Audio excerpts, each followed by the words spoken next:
जय शिशु अनंत राजा राम, जय सत्य सनातन परिज्ञान। आपण मानकु ये पवित्र संध्या रे सेवक बलिया शुभेच्छा जनाऊँ। समस्तंकर मंगल कामना करुछि। किंतु वर्तमान गोटे दुख होउछि, विश्व में वर्तमान युद्धर आतंक टेका देइछि। आमे भारतीय भारतवर्षर लोक आमे एठी बहुत भलरे अच्छु, किंतु भलरे आमे सिना अच्छु जो देश में बम फुटुची, जो देश में पटालिका माने कोठा बाड़ी भांगिकी पड़ुची, शिशु ठारू वृद्ध पर्यंत दौड़ुचंती जीवन विकल बंचापी, कौटिकी जीवे कौटी रहिबे कौन खाइबे पानी टिके भी पाऊना। ये सब कथा भाविले बड़ दुख भी लगुच। केवल विश्व शांति पाई से विश्वपति को प्रार्थना करने व्यतीत आमर अन्य उपाय किसी ना। तेबे जो मानक पाई एगुड़ाक सब सृष्टि होउछि, सेमाने जेमि गोटे बिरुड़ी बसारे जने गोटे बिरुड़ी तांको बसा भीतर से अच्छे ये जाए गोटे काठी गेंजी देला। सी जानी ना से बिरुड़ी गुड़ाक उड़िले सी केते मारात्मक लोकर जीवन पर्यंत नहीं। ठीक ये पृथ्वी में किसी लोक जन्म होती से बिरुड़ी बसारे काठी गेंदुचंती। आनंद रे खाओ, आनंद रे सुओ, आनंद रे बंच, खेल बुल सब कथा कर। जीवन को उपभोग करने आम प्रकृति आम प्रभु सब सृष्टि कर। बिरुड़ी ता जगार से तार अच्छे, आमे कहीं काठी गेंजा। तेणु आपण मैंने टीवी माध्यम देखा पाउथिबे कि केते छोट पिला माने दौड़ुचंती बंचिबा। गोटे अफगानिस्तान से आसिक पुनर्दखल कले, उड़ाजाहाज उपर लोक बसिकी कहले आम उड़ाजाहाज गड़ी पड़ू, आम उड़ाजाहाज। तेणु सर्वे भवन्तु सुखिनः ये हूँ सनातनी हिंदूर मूल मंत्र। क्यों माने या कौ भाव निहंती आमे जानिनु। सी कही ना हिंदू भवन्तु सुखिनः, सी कही सर्वे भवन्तु सुखिनः। से कथा आमे आमको आम शास्त्र शिखई, से कथा आमे आपण मानक मध्य जणाउछु। समस्ते टिके जोटी जिए अच्छ पृथ्वीर शांति पाई गोटे मिनिट हेले भी आपण मान प्रार्थना कर। जी रक्षा कर आम तो ईश्वर जी गॉड से ही अल्लाह से ही बुद्ध से ही जैन सब से। तेरे पूर्व 2-3 दिन गोटे नाम उपरे आपण मानकु कही आज आउ गोटे शब्द उपर कही प्रथम कही जय, तापर कही जय। जीवन में आमर समस्त जय दरकार। से कि जय? कर्म रे जय, ज्ञानी हबु ज्ञान रे जय, भक्ति करिबु भक्तिर जय, संग्राम रे जय, दुष्कर्म रे जय नहीं, सुकर्म रे जय। से बड़ी शिशु कहले सी होचंती प्रथम अवतार। ये पृथ्वी रे सूर्य जिते उदय हुए बाल सूर्य कहुए सूर्य शिशु रूप में आविर्भाव होती पृथ्वी रे आमे जहा देखुचु छोट नदी बड़ पर्वत छोट पर्वत मनीष पशु पक्षी कीट पतंग समस्त आद्य अवस्था ही शिशु तेणु यही शिशु अवतार होचंदी निजे प्रभु से सूक्ष्म से जो निराकार बोली आम कहूँ से निराकार शक्ति भितर से सूक्ष्म रूप में अच्छा से सृष्टि करिचंदी ये अनंत जगत को जहाँ को आखि पाए कई गणी पारे नहीं आज पर्यंत ये पृथ्वी रे घास केते दुब केते गछ केते पशु केते पक्षी केते एमती गुड़ा मोटामोटी पशु पक्षी गणना हो पारे कि आज मनीष गणना भी हो पारी ये कोटि कोटि नक्षत्र केही जड़े व्यक्ति हाँ एमती गणी नहीं पारे कंप्यूटर दुर्ग आसला हिसाब किताब कर एवरेज कर हाँ एति किंतु अनंत आकाश अनंत सृष्टि अनंत जीव सी होती सब बड़े अनंत जार आद्य कौटी केते लक्ष वर्ष पूर्वे ये पृथ्वी सृष्टि होता केते लक्ष वर्ष चलला आउ केते वर्ष पृथ्वी रहिबो से कथा केही कहि परिबे नाही तेणु अनंत ही जानती अनंतंकर लीला क्यों पर्यंत आमे अनंत कहूचु बलराम को अनंत कहूचु लक्ष्मण को सी सब पुराण कथा को सम्मान प्रदर्शन करे कि अनंत तत्व कहले अशेष आम महापुरुष अच्युत भी गोटे लिखिं अशेष ब्रह्मांड मध्य अंशा अंश पूरी अशेष मार्गे मु खोजिली लेस न पाए कि महापुरुष अच्युतानंदर ये परिभाषा केते सुंदर होती मोर प्रिय पाठक श्रोता मान चिंतन कर यही भाया पद को आम आलोचना करूँ पृथ्वी कौ मसीह ध्वंस हम कौ दिगरु भूमिकंप यही गुड़िक आम केवल कही लोकों भितर भय जात कर ये जो पद ये पद जड़े मनुष्य जब बुझीब शुणव आ बुझीब ता भितर माने सृष्टि हम साहस धैर्य अशेष ब्रह्मांड मध्य अंशा अंश पूरी जहाँ गीता कही ममैवांश जीवन आउ गोटे भल पद कही आउ गोटे बढ़िया पद गीता भागवत पुराण चारि वेद उछिली तो बिनु अन्य गति नाही तीर्थ व्रत लोडिली तारे कहतु सज्जन यही किसी समय पूर्व ढेकानाल भुवनर किसी भद्र व्यक्ति माने भक्त माने आसी यही वेद वेदांतर कथा टिके आलोचना यही गोटे पदरे केते सुंदर मीमांसा मु गीता पढ़िली भागवत पढ़िली वेद पढ़ी पुराण पढ़िली किंतु देखिली बा बुझिली सबुथिरे जड़े ही अच्छा तेणु मुझे जन को न डाक कहीं एत लोक को एत आड़े गोड़े से हूँ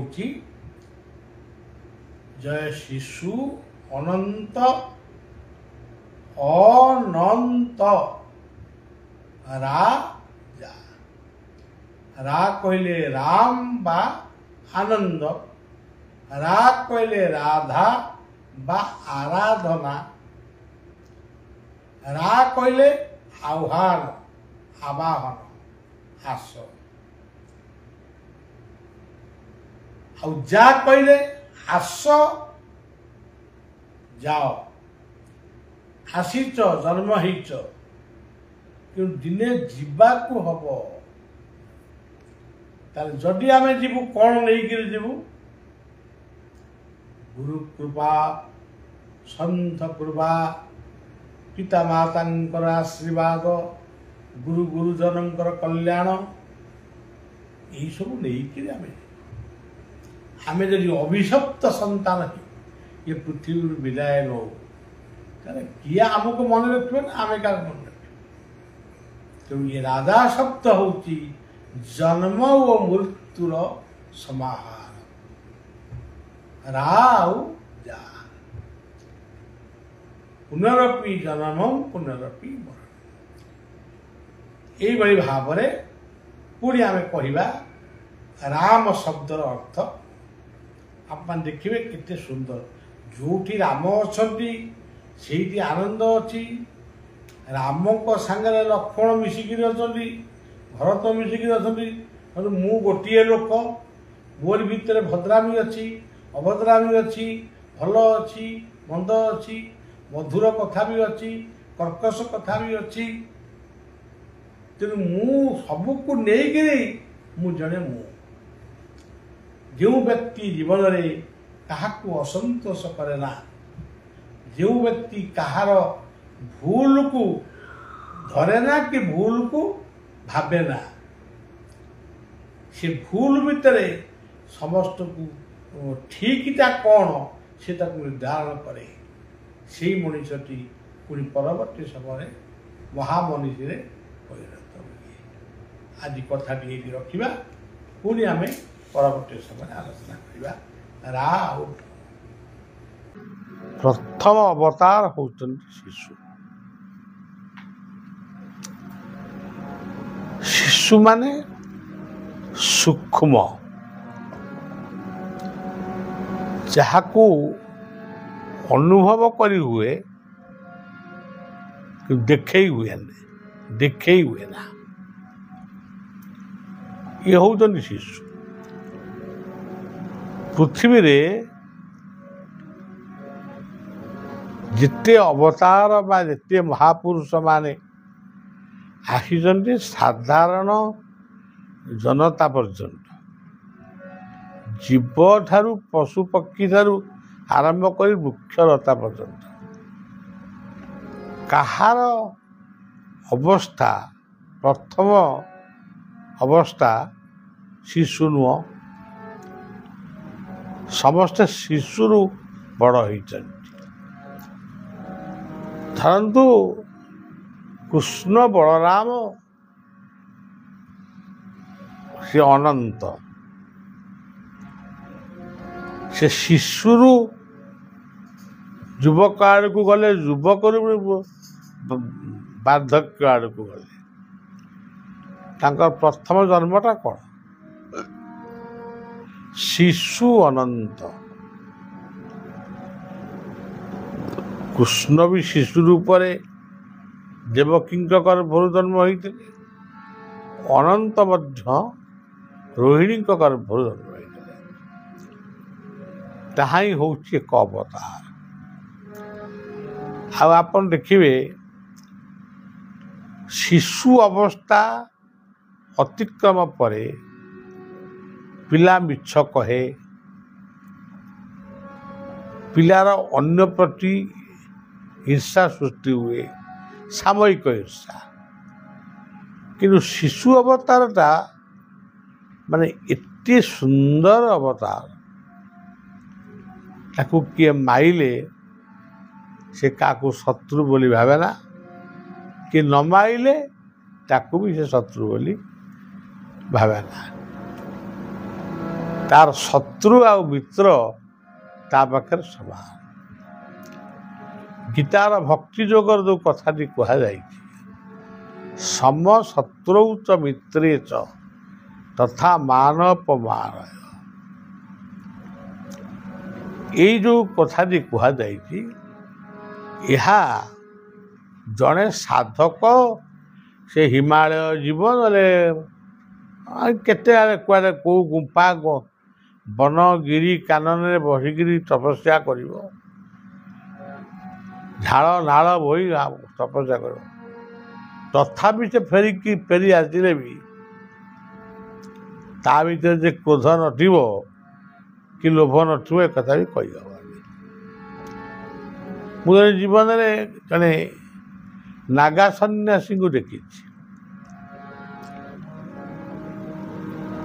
ସେ ଆଶ୍ରମକୁ ଆସିଥିଲେ, ତାଙ୍କ ସାଙ୍ଗରେ ଆଉ 4-5 ଜଣ ସନ୍ନ୍ୟାସୀ ଥିଲେ। ଟିକିଏ କୋଉଠି ଆଗ ପଛ କ'ଣ ଯିବା ଆସିବାରେ କ'ଣ ଗୋଟେ ହେଲା, ସେ ଏମିତି ହେଲେ ଇଏ ସେବକ ତାଙ୍କୁ କୁଣ୍ଢେଇକି ଧରିଥାଏ। ମୁଁ ଝାଳ ନାଳ ଆଣ୍ଠି ହେଇଗଲି। କେମିତି ସେ ଶାନ୍ତ ହେବେ? ତାଙ୍କ ଗୋଡ଼ ତଳେ ପଇଲି, ହାତ ଧରିଲି, ମୁଣ୍ଡ ଆଉଁସି ଦେଲି, ସବୁ କଲି। ମହାରାଜ ଟିକେ ଶାନ୍ତ ହୁଅ। ତେଣୁ ଶିଶୁ ଅବତାରଟା ସବୁଠାରୁ ନିର୍ବିକାର ଅବତାର। ଆପଣ ଗୋଟେ ଛୁଆକୁ କୋଳରେ ବସେଇବେ, ଆପଣ ଭାବୁଛନ୍ତି ସେ ଅମୁକ ଲୋକର ପୁଅ କି ଅମୁକ ଲୋକର ଝିଅ, ଏଇଟା ମୋ ପୁଅ କି ମୋ ଝିଅ। କିନ୍ତୁ ସନ୍ତାନଟି ଆପଣଙ୍କ କୋଳରେ ଶୋଇଛି କି ଆମେ ତାକୁ ଖେଳଉଛୁ, ତାକୁ ଭାବିବାକୁ ପଡ଼ିବ ମୁଁ ସେଇ ଶିଶୁ ଅବତାରଙ୍କୁ ବା ବ୍ରହ୍ମ ଅବତାରଙ୍କୁ ପାଖରେ ପାଇଛି। 5 ବର୍ଷ ପର୍ଯ୍ୟନ୍ତ,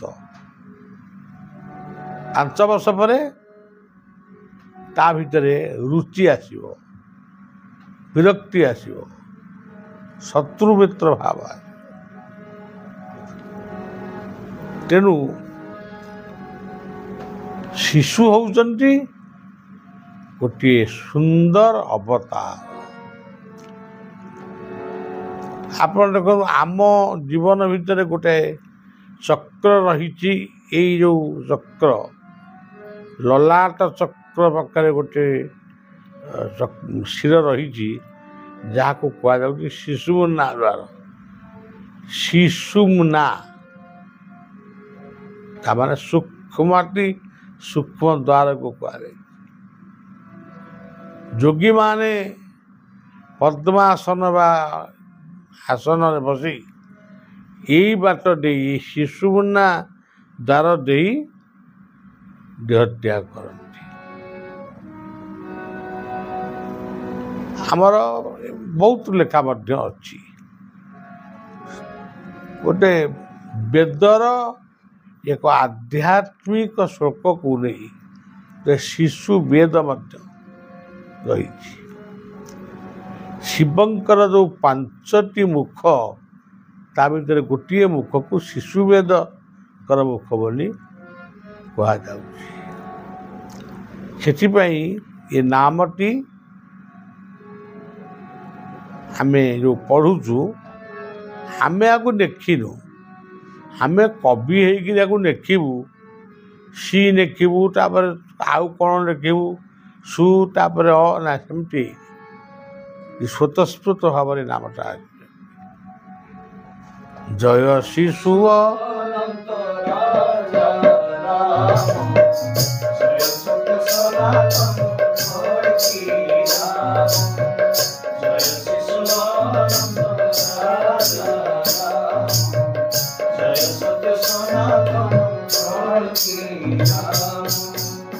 ସତ୍ୟ ଯୁଗର ଶିଶୁ ହେଉଛନ୍ତି ନୃସିଂହ, ତ୍ରେତୟା ଯୁଗର ଶିଶୁ ହେଉଛନ୍ତି ରାମ, ଦ୍ୱାପର ଯୁଗର ଶିଶୁ ହେଉଛନ୍ତି କୃଷ୍ଣ, କଳି ଯୁଗର ଶିଶୁ ହେଉଛନ୍ତି ଗୌରାଙ୍ଗ। ଏବଂ ଶିଶୁ ରୂପରେ ମାତୃଗର୍ଭରେ ଅସମ୍ପୂର୍ଣ୍ଣ ଭାବରେ ଯେଉଁ ରୂପଟି ଥାଏ, ସେଟା ହେଉଛି ଶିଶୁ ରୂପ। ଜଗନ୍ନାଥଙ୍କର କଳେବର ଶିଶୁଙ୍କର ସ୍ୱରୂପ। ଶିଶୁ ଶିଶୁ ଏ ଭାବନାଟା ମନ ଭିତରେ ରହିଲେ ତୁମେ ବ୍ରହ୍ମଙ୍କର ଚିନ୍ତା କରୁଛ ବୋଲି ବୁଝିବାକୁ ପଡ଼ିବ। ଶିଶୁ ତାପରେ ଆସିଲେ ଅନନ୍ତ।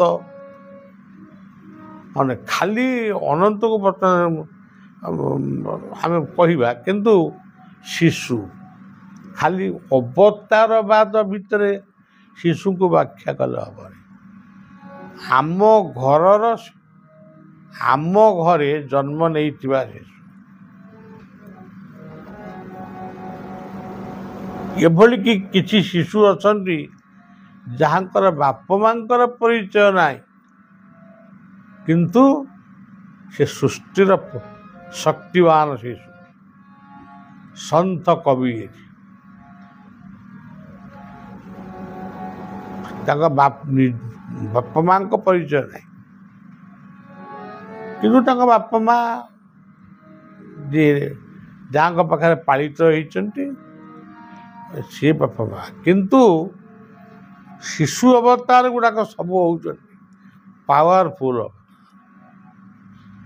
ଆମ ଭାଗବତ ମଧ୍ୟ କୁହାଯାଇଛି ସବୁ ହତ୍ୟା କରିପାର। ସେ କହିଛନ୍ତି ଗୋ ବ୍ରାହ୍ମଣ ଶିଶୁ ବଧ,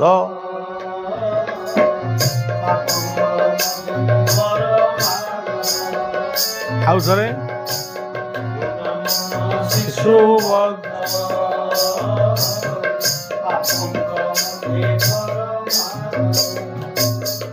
ଆଜି କ'ଣ ହଉଛି? କନ୍ୟା ଭ୍ରୂଣମାନଙ୍କୁ ଅତି ନିର୍ମମ ଭାବରେ ହତ୍ୟା କରାଯାଉଛି। ସେ ପାପକୁ କିଏ ଭୋଗିବ? ଏହି ସମାଜ ଭୋଗିବ, ଆମେ ଭୋଗିବୁ। ଶିଶୁବଦ୍ଧକରଣ। କିଛି ତାନ୍ତ୍ରିକ ମାନେ, ଶୁଦ୍ଧ ଭଣ୍ଡ ତାନ୍ତ୍ରିକ, ଯେଉଁମାନେ ତନ୍ତ୍ର ବିଷୟରେ ଯେଉଁମାନଙ୍କର ସାମାନ୍ୟତମ ବି ଧାରଣା ନାହିଁ, ଅମାନୁଷିକ ତାନ୍ତ୍ରିକ ମଣିଷମାନେ ପିଲାମାନଙ୍କୁ ନେଇ ବଳି ପକାଉଛନ୍ତି। ସେମାନେ ବଳି ଶବ୍ଦର ଅର୍ଥ ବି ବୁଝନ୍ତି। ଗୋଟିଏ ଫଳକୁ ଯଦି ଆମେ ସୁନ୍ଦର ଭାବରେ ତୋଳିକିରି ଗଛରୁ ଆଣି ତାକୁ ଯଦି ସମର୍ପଣ କରି କାଟିଦେଲୁ, ସେ କଟା ଫଳକୁ ବାଣ୍ଟିକିରି ଖାଇଲୁ, ସେ ବା ହେଲା ବଳି। ଗୋଟେ ଜୀବନ୍ତ ଶିଶୁକୁ ମାରୁଛ କେମିତି? ଆଜି ଦେଖନ୍ତୁ ଆମ ସମାଜରେ ଆପଣମାନେ ବିଚାର କରିବେ, ଅନେକ ପୁରୁଷଙ୍କୁ ବିବାହ ହେବା ପାଇଁ ନାରୀ ମିଳୁନାହାନ୍ତି, ଅନେକ ନାରୀମାନଙ୍କୁ ପୁରୁଷ ବି ମିଳୁନାହାନ୍ତି। ଅନେକ ଦିବ୍ୟ ସୁନ୍ଦର ପୁରୁଷମାନେ ବ୍ୟାକୁଳ ହୋଇ କହୁଛନ୍ତି ଯେ ମୁଁ ବିବାହର ହେଇପାରୁ। ତେଣୁ ଶିଶୁ ରକ୍ଷା କର, ସେଟା ହେଉଛି ସବୁଠୁ ବଡ଼ କଥା।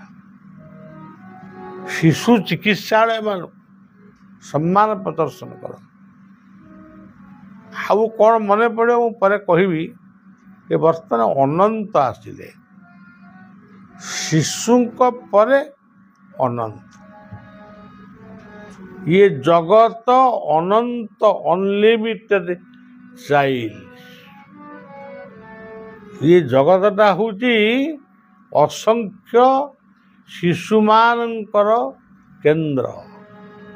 ଇଏ ସ୍ୱର୍ଗ ନୁହେଁ। ଆକାଶରେ ଯେତେ ନକ୍ଷତ୍ର ଦେଖୁଛନ୍ତି, ଆନୁମାନିକ ଭାବରେ କିଏ କହୁଛନ୍ତି ଗୋଟେ ପୃଥିବୀ ଭଳିଆ ଗ୍ରହ ଥିବ, ସେ ଥିବ, ଏପର୍ଯ୍ୟନ୍ତ ଆମେ ଦେଖିନୁ। କିନ୍ତୁ ଏ ସମଗ୍ର ପୃଥିବୀ ହେଉଛି ଫିଲ୍ଡ ଅଫ୍ ଅନଲିମିଟେଡ୍ ଚାଇଲ୍ଡ। ତେଣୁ ଇଏ ଶିଶୁମାନଙ୍କର ମର୍ତ୍ତ୍ୟ ହେଉଛି ଶିଶୁମାନଙ୍କର ଗୋଟିଏ ସୁନ୍ଦର କ୍ଷେତ୍ର। ଏହା ପ୍ରଥମ। ବୃକ୍ଷ ତରୁ ତୃଣ ଲତା ପାହାଡ଼ ପର୍ବତ ଯାହା ଭାବୁଛ ଉଇ ଉଙ୍କୁଣି ପର୍ଯ୍ୟନ୍ତ ତାରି ଭିତରେ ପୁଣି ଆମକୁ ସିଦ୍ଧାନ୍ତ କରିବାକୁ ହେଇଛି ସତ୍ୟରେ ଶେଷ ଦେବ ସେ ହେଉଛନ୍ତି ପ୍ରଭୁ ଅନନ୍ତ। ତ୍ରେତୟାରେ ପ୍ରଭୁ ଲକ୍ଷ୍ମଣ ଅନନ୍ତଙ୍କର ଅବତାର, ଦ୍ୱାପରରେ ପ୍ରଭୁ ବଳରାମ ଅନନ୍ତଙ୍କର ଅବତାର, କଳିଯୁଗରେ ମହାପ୍ରଭୁ ଗୌରାଙ୍ଗ ଅନନ୍ତଙ୍କ ଅବତାର। ଆମ ଜଗନ୍ନାଥ ବଳଦେବଙ୍କ ଦର୍ଶନରେ ଜଗନ୍ନାଥ ଶିଶୁ ବଳଦେବ ଅନନ୍ତଙ୍କ ଅବତାର। ଅନନ୍ତ ଶାସ୍ତ୍ର, ଅନନ୍ତ ପ୍ରକାରର ଲେଖା, ଅନନ୍ତ ପ୍ରକାରର ଶ୍ଲୋକ, ଅନନ୍ତ ପ୍ରକାରର ଖାଦ୍ୟ। କିଏ କେଉଁ ଖାଦ୍ୟ ଖାଉଛି ତା ହିସାବ ଆମେ କରିପାରିବା। ଆମେ କହୁଛେ ସେ କୁକୁଡ଼ାଟା କ'ଣ ଖାଉଛି? ପୋକ ଜୋକ ଖାଉଛି। ସେ କି ପୋକ କି ଜୋକ ଖାଉଛି ତା ଆମେ କହିପାରିବୁ। ଏ ସୃଷ୍ଟି ହେଉଛି ଶିଶୁ ଅନନ୍ତଙ୍କର ସୃଷ୍ଟି। ଏଇ ସୃଷ୍ଟିକୁ ଆମେ କହୁଛୁ ବ୍ରହ୍ମ ଅନନ୍ତଙ୍କ ସୃଷ୍ଟି। ଏଇ ସୃଷ୍ଟି ହେଉଛି ପରଂ ବ୍ରହ୍ମଙ୍କ ସୃଷ୍ଟି। ଏଇ ସୃଷ୍ଟିକୁ ଆମେ କହୁଛୁ ଲକ୍ଷ୍ମୀ ନାରାୟଣଙ୍କ, ଶିବ ପାର୍ବତୀଙ୍କର, ବ୍ରହ୍ମା ସାବିତ୍ରୀଙ୍କ, ଶେଷକୁ ପ୍ରକୃତି ପୁରୁଷ ଜ୍ଞାନ ବିଜ୍ଞାନର ସୃଷ୍ଟି। ଇଏ ସୃଷ୍ଟି ପାଇଁ ସୃଷ୍ଟିକୁ ଆମେ ଜାଣିପାରୁଛୁ। ଏଇ ଯେଉଁ ସୃଷ୍ଟିରେ ଆମେ ଅଛୁ, ଏଇ ସୃଷ୍ଟିରେ ରହି ଜନ୍ମ ହେଇଥିବାରୁ ଆମେ ଇଏ ଜଗତରେ ଯେତେ ସୃଷ୍ଟି ଅଛି ସବୁ ସୃଷ୍ଟି ବିଷୟରେ ଆମେ ଜାଣିପାରୁଛୁ ବା କହିପାରୁଛୁ। ଆମେ ଯଦି ଜନ୍ମ ନ ହେବୁ ଜମା କହିପାରିବୁ। ଚନ୍ଦ୍ର କେବେ ଚନ୍ଦ୍ର ବିଷୟରେ କହୁନାହାନ୍ତି, ମଙ୍ଗଳ ଗ୍ରହ ମଙ୍ଗଳ ବିଷୟରେ କହୁନାହାନ୍ତି। କହୁଛି କିଏ? ଏଇ ପୃଥିବୀ ରୂପକ ଗ୍ରହ। ସବୁ ଗ୍ରହର ନକ୍ଷତ୍ରଙ୍କ ସମ୍ବନ୍ଧରେ କହୁଛି। ପୃଥିବୀ କେତେ ସୁନ୍ଦର। ଆମେ ଏ ପୃଥିବୀ ଭିତରେ ରହି ଆମେ ପଞ୍ଝାଏ ମଦ ଖାଇବୁ, ହତ୍ୟା କରିବୁ, ଧର୍ଷଣ କରିବୁ, ଲୁଣ୍ଠନ କରିବୁ, ଚୋରି କରିବୁ, ଡକାୟତ କରିବୁ। ତେଣୁ ଆମେ ମର୍ତ୍ତ୍ୟର ମହିମା କେମିତି କ'ଣ ଜାଣିବୁ?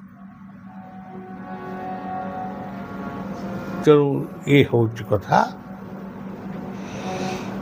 ଇଏ ସୃଷ୍ଟି ହେଉଛି ଶିଶୁ ଅନନ୍ତଙ୍କ ସୃଷ୍ଟି। ଆମେ ଆସନ୍ତାକାଲି ପୁଣି ରାଜାରାମ କହିବା। ଜୟ ଶିଶୁ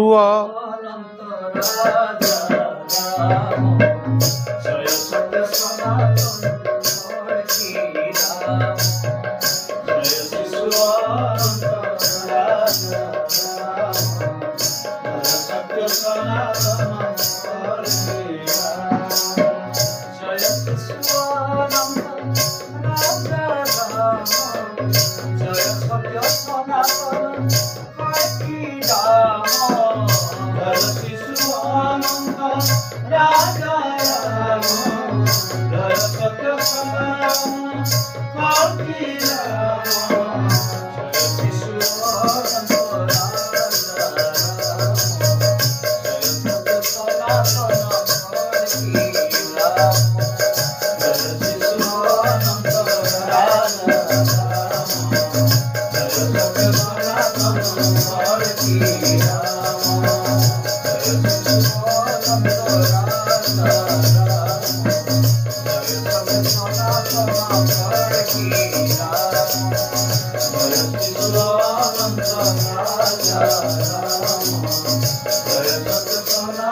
आज हूँ रक्तदान शिविर दिवस तेणु 5टी वृक्ष लगेबे एवं रक्तदान करेंगे तद्वारा अनेक रोगी अनेक लोक जीवदान पाइबे। एतिके कथा को विश्राम। जय शिशु अनंत राजा राम, जय सत्य सनातन की राम, जय शिशु अनंत राजा, जय सत्य सनातन की राम, जय शिशु राजा राम, जय सत्य सनातन जय शिशु अनंत राजा राम, जय सत्य सनातन की राम, जय शिशु अनंत राजा राम, जय सत्य सनातन की राम, जय शिशु अनंत राजा राम, जय सत्य सनातन की राम, जय शिशु अनंत राजा राम, जय सत्य सनातन की राम, जय शिशु अनंत राजा राम, जय सत्य सनातन की राम, जय शिशु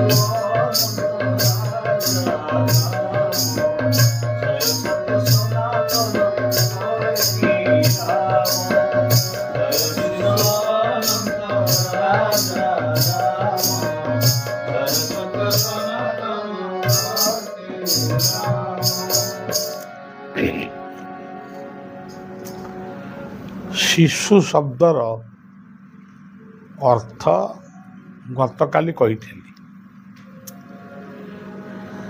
शिशु होउचंती सृष्टिर आद्य अवतार।